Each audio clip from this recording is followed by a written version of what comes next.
Everyone, myself Rushikesh Ramrao Pawar, and today we discuss about polymorphism in Java. Polymorphism in Java is a concept by which we can perform a single action in different ways. Polymorphism is derived from two Greek words. First is poly and second is morphs. The word poly means many forms.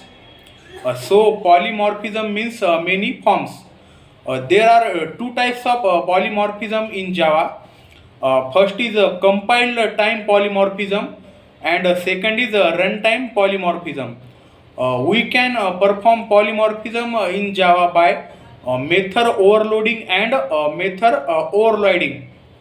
If you overlaid a static method in Java, it is the example of compile time polymorphism. Here we will focus on runtime polymorphism in Java. So first is runtime polymorphism in Java. A runtime polymorphism or dynamic method dispatch is a process in which a call to an overridden method is resolved at runtime rather than compile time.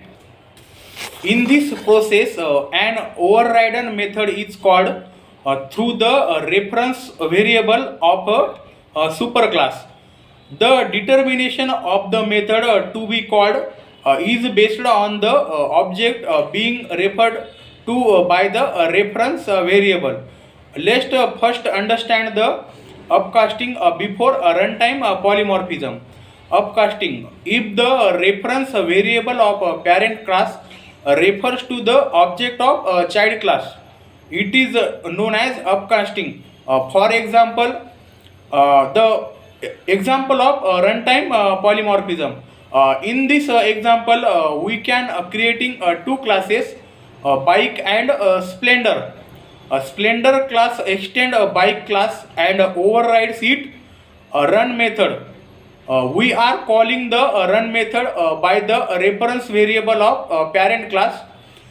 Since it refers to the subclass object and subclass method overrides, the parent class method is invoked at runtime.